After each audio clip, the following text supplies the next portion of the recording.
ಪ್ರಸಂಗ ಇದೆ. ಮಾರುತಿಗೆ ಲಿಂಗ ದೀಕ್ಷಾ ಪ್ರಸಂಗವನ್ನ ಈ ಪುರಾಣದಲ್ಲಿ ಕೊನೆಯ ಅಧ್ಯಾಯದ ಒಂದು ಪವಾಡ ಇದೆ. ವೀರಭದ್ರ ಮಾರುತಿಗೆ ಲಿಂಗ ದೀಕ್ಷೆಯನ್ನ ಮಾಡಿರ್ತಕ್ಕಂಥ ಪ್ರಸಂಗ. ಆ ಊರೊಳಗೂ ಎಲ್ಲಾದ್ರೂ ಒಂದು ಕಡೆಗೆ ಆ ಹನುಮಪ್ಪನ ಪಾತ್ರ ಇಡೀ ಭಾರತದಾದ್ಯಂತ ಭಾರತ ವರ್ಷದೊಳಗ ಎಲ್ಲಾ ಕಡೆಗೂ ತನ್ನದೇ ಆಗಿರ್ತಕ್ಕಂಥ ಪಾತ್ರ ಇಟ್ಕೊಂಡಾನ. ಯಾಕೆ ಇಟ್ಕೊಂಡಾನ ಅಂತಂದ್ರ ಭಕ್ತಿ ಒಳಗ ಅತ್ಯಂತ ಶ್ರೇಷ್ಠನಾದ ಹನುಮಪ್ಪ. ರಾಮ ಭಕ್ತಿ ಒಳಗೆ ಎಷ್ಟು ಶ್ರೇಷ್ಠನಾದ ಹನುಮಪ್ಪ ಅಂತಂದ್ರ ಎಲ್ಲ ಮುಗಿದ ಬಳಿಕ ಅಯೋಧ್ಯಕ್ಕೆ ಹೋದ ಬಳಿಕ ಇದೆಲ್ಲ ಮುಗೀತ್ರಿ.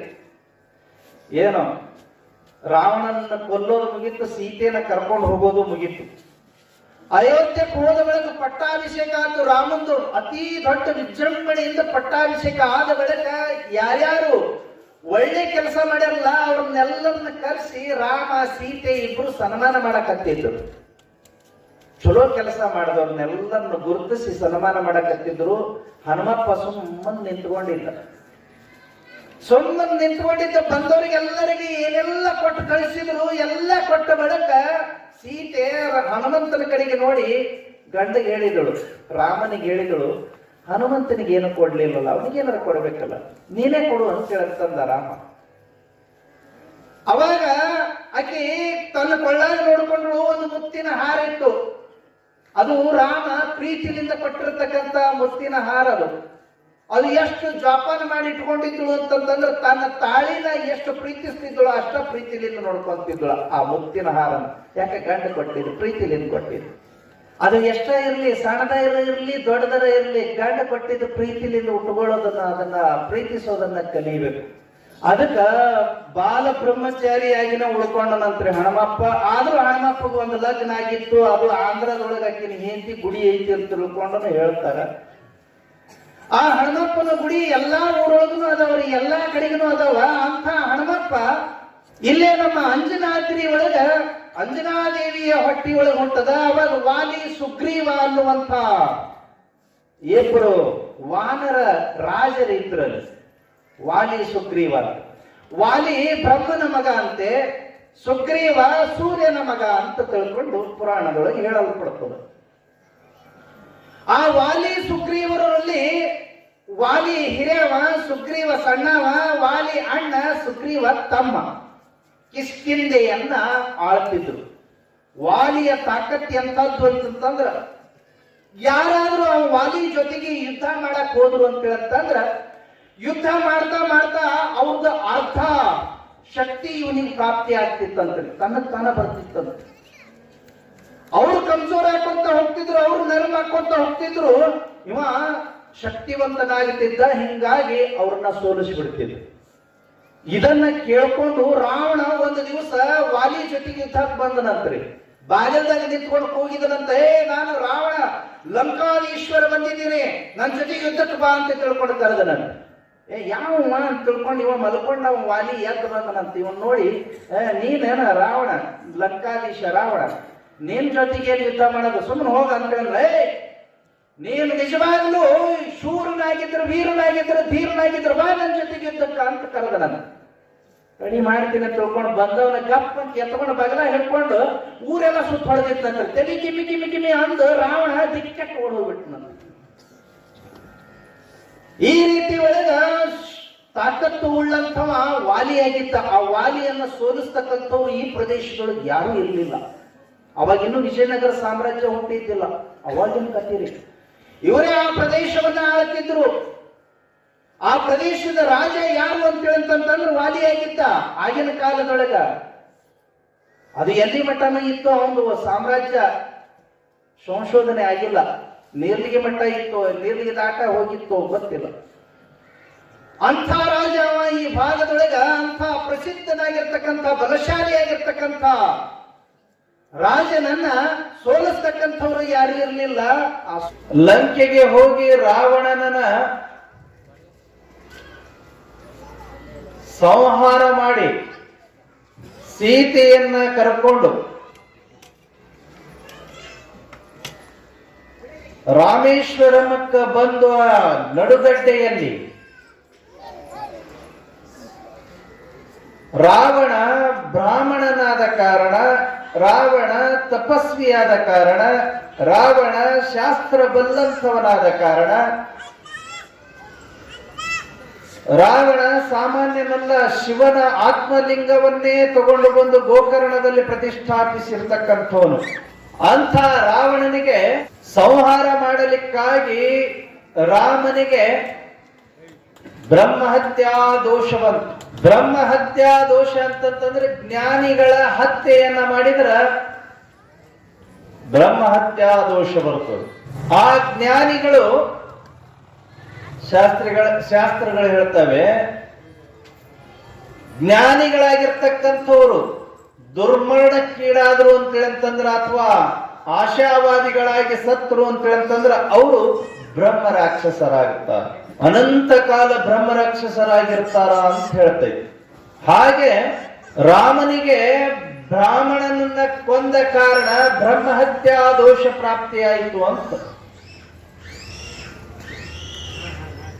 ರಾಮೇಶ್ವರಂ ಬಂದಾಗ ಅಲ್ಲಿ ಗುರುಗಳು, ವಿದ್ವನ್ಮಣಿಗಳು, ಶಾಸ್ತ್ರಿಗಳು, ಶಾಸ್ತ್ರ ಬಲ್ಲಂಥವ್ರು ಎಲ್ಲರೂ ಕೂಡಿದ್ರು. ರಾವಣನ್ನ ಕೊಂದಿದ್ದಕ್ಕ ಏನು ದೋಷ ಅಂತ ತಿಳ್ಕೊಂಡ ಕೇಳಿದ್ರ ಬ್ರಹ್ಮಹತ್ಯಾ ದೋಷ ಬಂದೈತಿ, ಅದಕ್ಕ ಶಾಂತಿ ಕಾರ್ಯವನ್ನ ಮಾಡಬೇಕು ಅಂದ್ರು. ಏನ್ ಮಾಡ್ಬೇಕು? ಇಂಥ ದಿವಸ ಬೆಳಿಗ್ಗೆ ಈ ಸೂರ್ಯೋದಯಕ್ಕ ಈ ಟೈಮಿಗೆ ಒಂದು ಲಿಂಗವನ್ನ ಪ್ರತಿಷ್ಠಾಪನೆ ಮಾಡಿ ಪೂಜೆ ಮಾಡಬೇಕು ಅಂದ್ರು. ಆಯ್ತು ಅಂತ ತಿಳ್ಕೊಂಡು ಹೇಳಿ ಅಷ್ಟು ಬೇಗನೆ ಒಂದು ಲಿಂಗ ಬೇಕಾಯ್ತು. ಆ ಜಾಗದೊಳಗೆ ಲಿಂಗ ಸಿಗ್ಲಿಕ್ಕೆ ಸಾಧ್ಯ ಇಲ್ಲ. ರಾಮೇಶ್ವರಂ ಜಾಗದೊಳಗೆ ಕಲ್ಲೇ ಸಿಗಂಗಿಲ್ಲ. ಸಿಕ್ತು ಅಂತಂದ್ರೆ ಅದು ಒಳ್ಳೆ ಕಲ್ಲು ಇರಂಗಿಲ್ಲ, ಉಪ್ಪು ಉಂಡಿರ್ತಕ್ಕಂಥ ಕಲ್ಲು ಇರ್ತದೆ. ಅದು ನಿಧಾನಕ್ಕ ಕಲ್ಲು ಸಡ್ಲಾಕೊಂತ ಪದರಾಕೊಂತ ಹಾಳಾಗತಕ್ಕಂಥ ಸಾಧ್ಯತೆ ಇರ್ತದೆ. ಆ ಕಾರಣಕ್ಕೋಸ್ಕರವಾಗಿ ಈ ಕಲ್ಲೊಳಗ ಮಾಡಿದ್ರ ಆಗಂಗಿಲ್ಲ, ಬೇರೆ ಕಲ್ಲು ಬೇಕು ಅಂತ ತಿಳ್ಕೊಂಡು ಹೇಳಿ ಅದಕ್ಕ ಒಂದು ಒಳ್ಳೆ ಕಲ್ಲನ್ನ ಆಯ್ಕೆ ಮಾಡಿಕೊಂಡು, ಅದು ಎಂದೂ ಹಾಳಾಗಿರಬಾರ್ದು ಅಂಥ ಕಲ್ಲನ್ನ ಆಯ್ಕೆ ಮಾಡ್ಕೊಂಡು ಆ ಲಿಂಗವನ್ನ ರೆಡಿ ಮಾಡ್ಕೊಂಡು ತಗೊಂಬ ಅಂತೇಳಿ ಜವಾಬ್ದಾರಿ ಕೊಡಬೇಕಾಗಿತ್ತು. ತನ್ನ ಜೊತೆಗಿರುವವರಲ್ಲಿ ಬಲಶಾಲಿಯಾಗಿರ್ತಕ್ಕಂಥವ್ರು, ಹಿಡಿದ ಕಾರ್ಯವನ್ನ ಬಿಡದೇ ಇರ್ತಕ್ಕಂಥವನು ಯಾರು ಅಂತ ವಿಚಾರ ಮಾಡ್ಲಿಕ್ಕಾಗಿ ಹನುಮಂತನಿದ್ದ. ಹನುಮಂತನಿಗೆ ರಾಮ ಅಪ್ಪಣೆ ಮಾಡ್ದ, ಈ ಸಮಯಕ್ಕಿಂತಲೂ ಪೂರ್ವದಲ್ಲಿನೇ ನನಗೆ ಈ ಲಿಂಗು ಬೇಕು, ಅದನ್ನ ಸ್ಥಾಪನೆ ಮಾಡಿ ಪೂಜೆ ಮಾಡಬೇಕು ಅಂತ ತಿಳ್ಕೊಂಡು ಹೇಳಿದ್ರು. ಆಯ್ತು ತರ್ತೀನಿ ಅಂತ ಹನುಮಂತ ಒಬ್ಬನೇ ಜಿಗಿದು ಹೋದ. ಒಂದು ಲಿಂಗು ತಗೊಂಡ್ ಬರ್ಬೇಕು ಅಂತಂತಂದ್ರೆ ಒಂದು 2-3 ದಿವಸ ಆದ್ರೂ ಬೇಕಾಗುತ್ತದ ಸಮಯ. 2-3 ದಿವಸದ ಸಮಯವನ್ನ ತಗೊಂಡು ಆ ಲಿಂಗವನ್ನ ತಗೊಂಡು ಬರುವಷ್ಟೊತ್ತಿಗೆ ಸಮಯ ಮುಗಿದು ಹೋಗಿತ್ತು, ಆ ಪ್ರತಿಷ್ಠಾಪನೆ ಮಾಡುವಂತ ಸಮಯ. ರಾಮೇಶ್ವರಂದಲ್ಲಿ ರಾಮ, ಸೀತೆ, ಲಕ್ಷ್ಮಣ, ಗುರುಗಳಿಗೆ ಎಲ್ಲರಿಗೆ ಚಿಂತೆ ಆಯ್ತು, ಇನ್ನೂ ಲಿಂಗು ಬರಲೇ ಇಲ್ಲ, ಹೆಂಗ ಬ್ರಹ್ಮಹತ್ಯೆ ದೋಷ ಪರಿಹಾರ ಆಗಂಗಿಲ್ಲ, ರಾಮ ಏನಾದ್ರು ಮಾಡು ಅಂತ ತಿಳ್ಕೊಂಡು. ಅವಾಗ ಆ ಸಮಯ ಬಂದಾಗ ಇನ್ನೂ ಲಿಂಗು ಬರದೇ ಇದ್ದ ಕಾರಣ ಎಲ್ಲರೂ ದಾರಿ ನೋಡ್ತಾ ಇರುವಾಗ ಸೀತೆಗೆ ಚಿಂತೆಯಾಗಿ ಬಡ ಬಡ ಉಸುಕನ್ನ ಒತ್ತಟ್ಟಿಗೆ ದುಂಡುಗು ಮಾಡಿ ಆ ಉಸುಕಿನೊಳಗನ ಒಂದು ಲಿಂಗವನ್ನ ತಯಾರು ಮಾಡಿ ಗಂಡನ ಕರೆದು ರಾಮನನ್ನ ಕರೆದು ಪೂಜೆ ಮಾಡಕ್ ಹೇಳಿಬಿಟ್ಟು. ಆ ಸಮಯಕ್ಕೆ ಲಿಂಗ ಇಲ್ಲದೆ ಇರೋದ್ರಲ್ಲಿಂದ ರಾಮ ಉಸುಕಿನ ಲಿಂಗ, ಹೆಂಡತಿ ಮಾಡಿರ್ತಕ್ಕಂಥ ಸೀತೆ ಮಾಡಿರ್ತಕ್ಕಂಥ ಲಿಂಗವನ್ನ ಪ್ರತಿಷ್ಠಾಪನೆ ಮಾಡಿ ಅದಕ್ಕೆ ಶಾಸ್ತ್ರೋಕ್ತವಾಗಿ ಪೂಜೆ ಮಾಡಿದ್ರು. ಈಗ ರಾಮೇಶ್ವರಂದೊಳಗೆ ಏನು ಜ್ಯೋತಿರ್ಲಿಂಗ ಅಂತ ಐತಿ, ಅದು ಸೀತೆ ಪ್ರತಿಷ್ಠಾಪನೆ ಮಾಡಿರ್ತಕ್ಕಂಥ ಲಿಂಗ. ರಾಮನಿಗೆ ಕಾಶಿ ವಿಶ್ವನಾಥನ ಮೇಲೆ ಅಪಾರವಾದಂತ ಭಕ್ತಿ. ಆ ನಂತರದಲ್ಲಿ ಕಾಶಿ ವಿಶ್ವನಾಥನ ಲಿಂಗವನ್ನ ರಾಮೇಶ್ವರಂದೊಳಗೆ ಹೋದಾಗ ನೋಡ್ರಿ, ಬಲಗಡೆಗೆ ಕಾಶಿ ವಿಶ್ವನಾಥನ ಲಿಂಗವನ್ನ ಸ್ಥಾಪನೆ ಮಾಡಿದ್ದಾರೆ, ಎಡಗಡೆಗೆ. ಬಲಗಡೆಗೆ ಪಾರ್ವತಿ ದೇವಿಯ ಮೂರ್ತಿಯನ್ನು ಸ್ಥಾಪನೆ ಮಾಡಿದ್ದಾರೆ. ಇಷ್ಟೆಲ್ಲ ಮುಗಿದ ಬಳಿಕ ಹನುಮಂತ ಲಿಂಗವನ್ನ ತಗೊಂಡು ಬಂದ, ಬೃಹತ್ ಆಗಿರ್ತಕ್ಕಂಥ ಲಿಂಗವನ್ನ ಎತ್ಕೊಂಡು ಬಂದ. ಸಮಯ ಮಿಕ್ಕಿ ಹೋಗಿದ್ದಕ್ಕ ಲಿಂಗ ಪ್ರತಿಷ್ಠಾಪನೆ ಆಗಿದ್ದನ್ನ ನೋಡಿ ಹನುಮಂತನಿಗೆ ದುಃಖ ಆಯ್ತು. ನಾ ಬಹಳ ಕಷ್ಟಪಟ್ಟು ತಗೊಂಡ್ಬಂದಿನಿ, ಸಮಯಕ್ಕೆ ಸರಿಯಾಗಿ ತರ್ಲಿಕ್ಕಾಗ್ಲಿಲ್ಲಲ್ಲ, ಲಿಂಗ ಪೂಜೆ ಕೊಡ್ಲಿಕ್ಕಾಗ್ಲಿಲ್ಲಲ್ಲ ಅಂತ ತಿಳ್ಕೊಂಡು ಬೇಜಾರು ಮಾಡ್ಕೊಂಡ. ಅವಾಗ ರಾಮ, ಆದ್ರೆ ಏನಾಯ್ತು, ಈ ರಾಮೇಶ್ವರಂ ಕ್ಷೇತ್ರದೊಳಗೆ ನಿಂದು ಒಂದು ಲಿಂಗ ಇರ್ಲಿ, ಅದಕ್ಕ ಹನುಮ ಲಿಂಗ ಅಂತ ತಿಳ್ಕೊಂಡು ಕರೀಲಿ, ಅದಕ್ಕ ಆ ಲಿಂಗವನ್ನು ನೀನೇ ಸ್ಥಾಪನೆ ಮಾಡಿ ಪೂಜೆ ಮಾಡು ಅಂತ ತಿಳ್ಕೊಂಡು ಹೇಳಿದ್ರು. ಈ ಭೂಮಿ ಮ್ಯಾಲ ಹನುಮಂತ ಎಲ್ಲಾದರೂ ಲಿಂಗ ಪ್ರತಿಷ್ಠಾಪನೆ ಮಾಡಿ ಪೂಜೆ ಮಾಡಿದನ ಅಂತಂತಂದ್ರೆ ಅದು ರಾಮೇಶ್ವರಂದೊಳಗೆ ಮಾತ್ರ, ಮತ್ತೆಲ್ಲೂ ಪ್ರತಿಷ್ಠಾಪನೆ ಮಾಡಲಿಲ್ಲ. ಅಲ್ಲಿಂದ ಸೀತೆಯನ್ನ ಕರ್ಕೊಂಡು ಅಯೋಧ್ಯೆಗೆ ಬಂದು ರಾಮನ ಪಟ್ಟಾಭಿಷೇಕ ಆದ ನಂತರ ಹಲವು ದಿನಗಳ ಕಳೆದ ಬಳಿಕ ಆ ಹನುಮಂತನಿಗೆ ಒಂದು ಯೋಚನೆ ಬಂತು, ನಾನು ಮುಕ್ತನಾಗಬೇಕು ಅಂತೇಳಿ. ಮುಕ್ತನಾಗಬೇಕು ಅಂತ ತಿಳ್ಕೊಂಡು ಯೋಚನೆ ಬಂದಾಗ ರಾಮನಿಗೆ ಕೇಳಿದ, ನನಗೆ ಮುಕ್ತಿ ದೊರಕಿಸಿಕೊಡು ಅಂತೇಳಿ. ನನ್ನಿಂದ ಕೊಡಕ್ಕಾಗಂಗಿಲ್ಲ, ನೀನು ಮುಕ್ತಿ ತಗೋಬೇಕು ಅಂತ ಹೇಳಿದ್ರೆ, ಪಡ್ಕೋಬೇಕು ಅಂತಂದ್ರ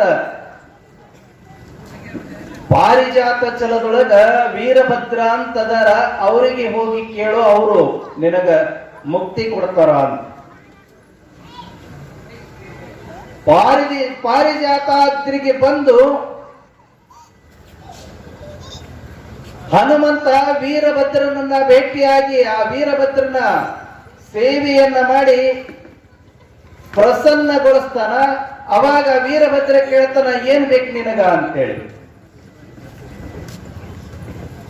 ಆಗ ಹನುಮಂತ ಕೇಳ್ತಾನ, ನನಗೆ ಮುಕ್ತಿ ಬೇಕು ಅಂತೇಳಿ, ನಿನಗೆ ದೀಕ್ಷೆ ಆಗಬೇಕು, ದೀಕ್ಷೆ ಆಯ್ತು ಅಂತೇಳಿ ಅಂತಂದ್ರೆ ನಿನಗ ಮುಕ್ತಿ ಆಗ್ತದ ಅಂತ ತಿಳ್ಕೊಂಡು ಹೇಳಿ, ಆಗ ಹನುಮಂತನಿಗೆ ಶಾಸ್ತ್ರೋಕ್ತವಾಗಿ ವಿಧಿಯೋಕ್ತವಾಗಿ ಲಿಂಗ ದೀಕ್ಷೆಯನ್ನ ಮಾಡಿ ಹನುಮಂತನಿಗೆ ಮುಕ್ತಿಯನ್ನ ದೊರಕಿಸಿಕೊಟ್ಟನು ಅನ್ನುವಂಥ ಚರಿತ್ರೆ ಇವತ್ತಿನ ದಿವಸ ಬರ್ತಾ ಇದೆ. ಜೈ ಮಂಗಲಂ, ಜೈ ನಮಃ. ಶಿವರ